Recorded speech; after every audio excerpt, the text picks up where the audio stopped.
We're here for strategic tech and sovereign power, UK-India geopolitics in the digital age. And with me, I've got two very distinguished guests. Dr. Vijay Chauthaiwale, who's the head of foreign affairs for India's BJP, a molecular biologist by training, a foreign policy strategist by calling, who brings a unique perspective on how technologies from AI to deep tech are becoming tools of diplomacy, for national development and strategic influence for India. And then Sir Oliver Dowden, former UK Deputy Prime Minister, Parliamentary Chair of the Conservative Friends of India, leading voice on digital security and national resilience. And Sir Oliver's played a key role in shaping the UK's approach to technology, sovereignty, infrastructure protection, and its Indo-Pacific posture. And obviously, we've got here the New Delhi and the Westminster perspective. And, it's a really exciting time as semiconductors are strategic assets. AI is reshaping not only economies, but the very nature of sovereignty, even truth. We're at a very interesting juncture. So let's just start off with a sort of general overview. Maybe, Vijay, I hope you can hear me, actually. My microphone's cutting out a little bit. How do, for you, strategic technology partnerships such as those as the UK, contribute to India's broader diplomatic and economic ambitions? Thanks for inviting me here. Historically speaking, India was denied access to technology during Cold War, and India has found a ways to overcome those restrictions. The classic example was the supercomputer. When supercomputer sale was denied by US, India has built its own supercomputer. And then there are several such examples. This is on one side. Second is also India has tried to innovatively bypass some of the technological steps, ladders. Right. For example, classical way was from landline to mobile. But majority, 70-80% of Indians never had landline, and they immediately jumped on mobile and acquired it. And now the mobile technology is used for practically everything in India, including financial transaction. And third is based on India's niche skills and scale, we have developed the technologies which are not only beneficial to India, for example, India's digital stack, but also we are now offering it to many other countries. So at this level, I guess now India has come to a position where, and a vaccine is another example, where we have developed our own vaccine, and Oxford also, Right. we manufactured a vaccine from Oxford. So India has now created its own niche place where it is ready to develop the technologies and at the same time ready to collaborate with the emerging technologies such as AI and quantum computing with most of our partners, including UK. And I guess this is the major change that has taken place in last year. Yeah. In fact, strangely enough, I was in Jaipur a couple of months ago at the JLF festival, talking about digital twins. And my co-author had just done a tour of India and pointed out that actually per capita, there was much better mobile phone adoption in India compared with the UK. And that's one very important step towards sort of rolling out these kind of technologies. So India's already ahead of us in a sense. Yeah. And also now in AI, India, there's a government-private partnerships. Government is funding some of the startups in AI who are creating large language model for the Indian dialects and Indian languages. Yeah. Because we have some 24 odd official languages, and there are so many hundreds of dialects. So the standard model which are developed by OpenAI, etc., they don't work in the vernacular languages. So India is developing specific technologies for our own needs also. So, Oliver, let's bring you in here because there's clearly deepening ties. We've got the trade agreement, but of course, there's a big link. There's a sort of dual side to advanced technology. It's always tied up with national security. So how far realistically can we go in working with India, on critical strategic areas like telecoms and quantum and so on? Well, look, first of all, I think in terms of the UK-India relationship, I've seen it evolve over my 15 years in government. So I started off when I walked into Downing Street in 2010 as David Cameron's Deputy Chief of Staff. India was a key relationship for us. But by the time I left as Rishi Sunak's Deputy Prime Minister, India had become for the UK a totally pivotal relationship, and that I'm glad to see has been taken forward with the trade relationship that's been agreed by the new government. And I think there is huge possibility for further and deepening cooperation in the field of science and technology. And as we look at a world that has evolved, as we see increasing cooperation between countries like Russia, China, North Korea, and Iran, it becomes more incumbent for us to build relationships amongst like-minded nations. Yeah. And I think the fact that the United Kingdom and India share so much heritage, whether it's cultural, but more important things like the rule of law, openness, transparency, a commitment to scientific method, I think there's a huge potential for us to advance this. And I'll take just one example.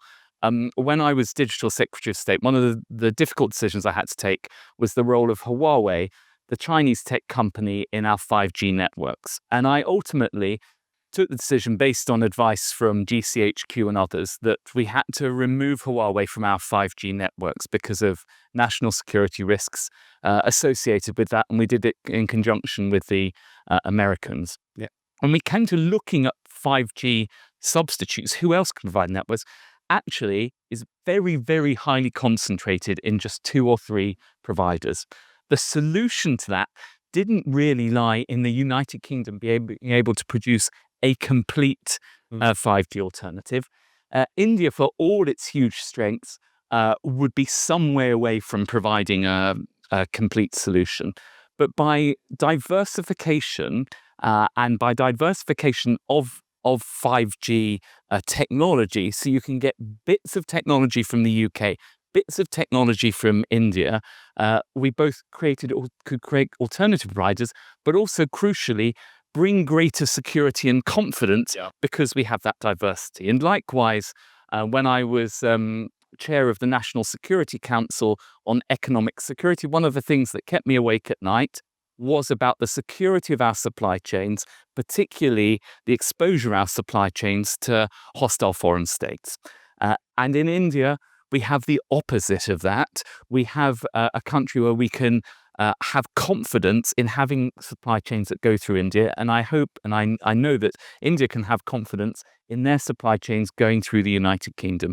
And in that way, I think we're just in the foothills as we look at emergent technologies, whether they are AI, whether they're quantum, whether they're satellite, that the potential for collaboration amongst like-minded nations, also countries like Japan, Korea, and other European countries, Canada and the US, of course, I think there's much, much further for us to go in this relationship. So through diversity, we get this resilience. I mean, Vijay, perhaps what's your take on this? Because obviously the geopolitics are changing dramatically, not just, the Russia-China axis, but obviously, there I mentioned Donald Trump is changing things on a daily basis. How important is it that we've got this relationship between India and the UK, and what more can we get out of it? I think what has been said holds true very well, that we need a trusted partnerships. And without that, no single country can develop the technology in its entirety, and the investments will be very big and it will become unaffordable. So such partnership with countries like UK, or for that matter US also, is a great importance for India. India has signed, for example, the deal during Biden administration about the emerging technologies, which is now recasted as a trust agreement. And the trust actually is the key word in that, and also it's the abbreviation of the new agreement. So I am sure that in the coming days, especially when the trade deal is over, there will be investment deal, there is a mobility issues will be solved, and we will have more and more partnerships between two countries. So, Oliver, you've obviously spent a long time nurturing this relationship through the Conservative Friends of India. What's your vision for this partnership? Where's it heading? Uh, I think the sky's the limit. So just take and just briefly to respond to what you were saying, Vijay, the another area we can cooperate is on international standards. So for quite a while, the UK and others have been a bit asleep at the wheel and found that countries that are not so sympathetic to our world outlook are dominating the setting of standards. So as we look to setting of standards, whether it's for 6G, whether it's for international standards on wider communications or quantum technology and so on, the UK and India collaborating in an international forum gives an opportunity for a win-win for both of us because we can make sure the rules that underpin the next generation of technology are firmly rooted in our shared values of openness and transparency.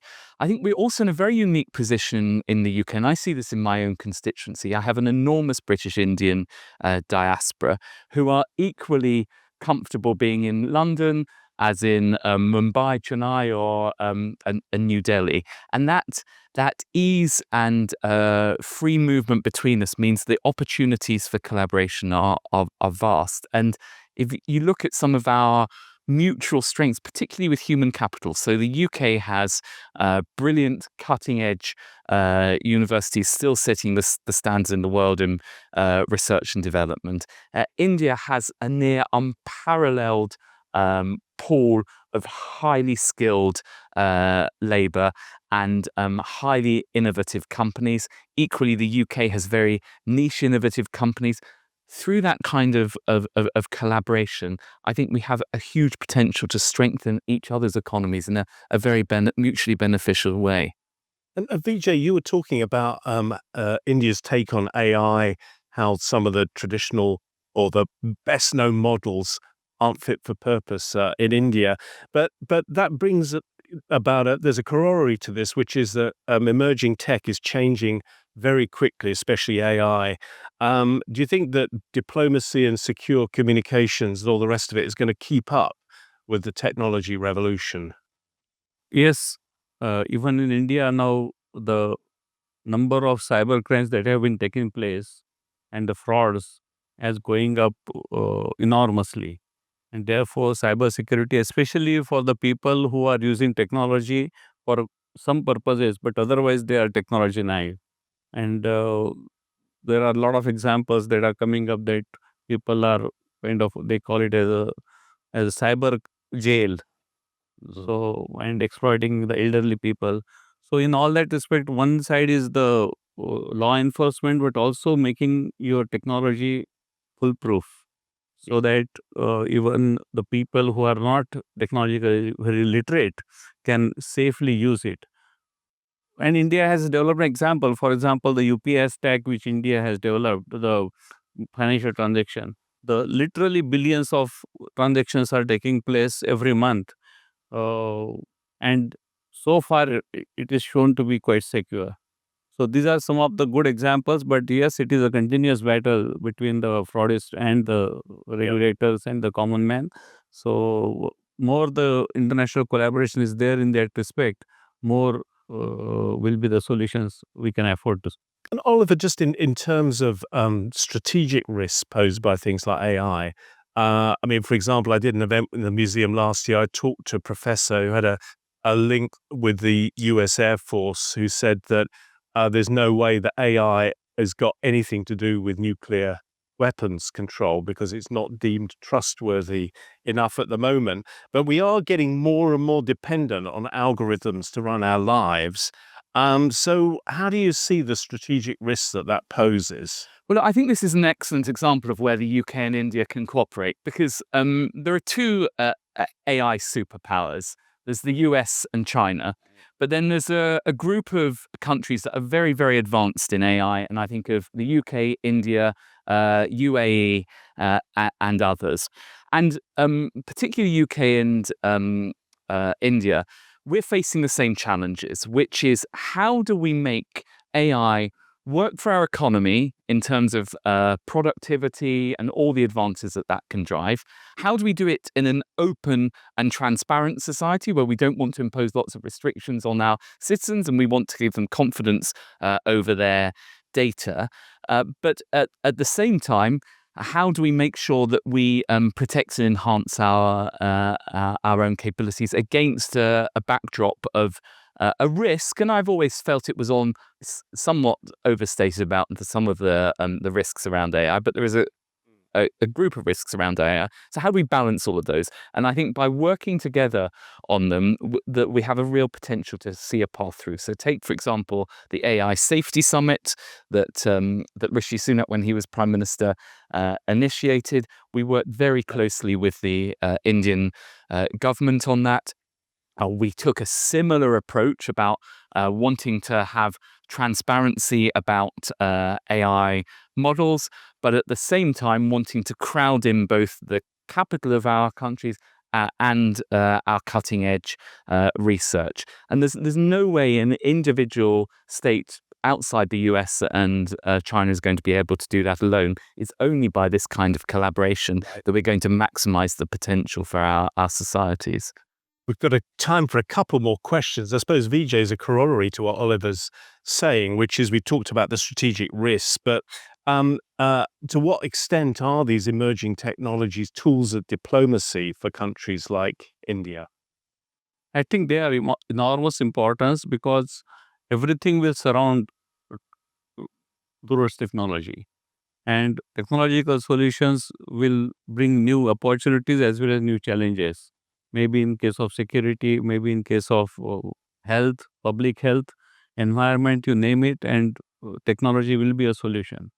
And also at the same time, as we see, there are a lot of unwanted elements who would like to undue advantage about technology and try to cheat the common people. So the government at any stage will have this dual responsibility to create a safe and secure environment so that technology's full benefit can be harvested. So I think technology is of enormous importance, and as he has said, we have to have a multilateral collaborations of the trusted partners or fully utilize it. Okay. And Oliver, just to return to the kind of the bigger the sort of God's eye view of geopolitics, do you think that that the UK should shift its attention more to its Indo-Pacific ambitions and away from transatlantic alliances, given the uncertainty on the other side of the pond? No, the short answer is no. That we can walk and chew gum at the same time. So the US-UK relationship is deep and entrenched, and I've seen it at every level through military, defense and security cooperation, intelligence cooperation. It is the absolute cornerstone of the UK's defense and security. But at the same time, the United Kingdom has always been a global power. And secondly, if we are to succeed and prosper in the 21st century, we need to build deep relationships with like-minded countries around the world so we can cooperate on technology and we can cooperate on security. And as Deputy Prime Minister, I found myself having very constructive dialogues and real developments in our relationships with like-minded countries that believe in democracy, openness, rule of law, whether they are Japan, whether they are Canada, whether they're India, whether they're Korea, whether it's increasingly countries like Indonesia and elsewhere. It's only by developing those multilateral relationships that we can entrench and strengthen the values that have made our societies so prosperous. And if one country veers a little bit from the norm once in a while, our commitment to rule of law, openness, transparency, belief in the power of technology will keep on going, and those other countries can come back to us from time to time. Okay, one last question for you both. We've only got 30 seconds to go. So just a quick response. If there's one domain, whether it's AI governance or cybersecurity, quantum computing, where the UK and India could lead globally together, what would that domain be? Perhaps Oliver, start with. I was hoping you'd ask Peter. it's not necessarily one where we can lead the world, but where we can form a partnership that is hugely beneficial to both of us, and that has to be artificial intelligence. And for me, artificial intelligence is somewhere between fire and electricity in terms of the impact it's going to have on every aspect of society, the way we live our lives, our national security. And we cannot allow the United Kingdom to become an also-ran after the US and China. And I believe that India is in exactly the same position. And the way we can make sure that we continue to influence global norms, that we continue to be at the cutting edge of this stuff, is by that collaboration, that clustering. And I think that's where the greatest potential lies. And we've got a great historical role with the likes of Turing and Lovelace, Babbage, and so on. So, Vijay, do you agree, or do you? I agree with you, and I will add another sector, which is healthcare. Right. Maybe my personal bias, but I guess it's also a very important area, especially. So India can save the NHS, it would say. Excellent. Please. Thank you so much, Vijay and Oliver. Brilliant answers, and do give them a warm hand of applause. Really great. Thank you.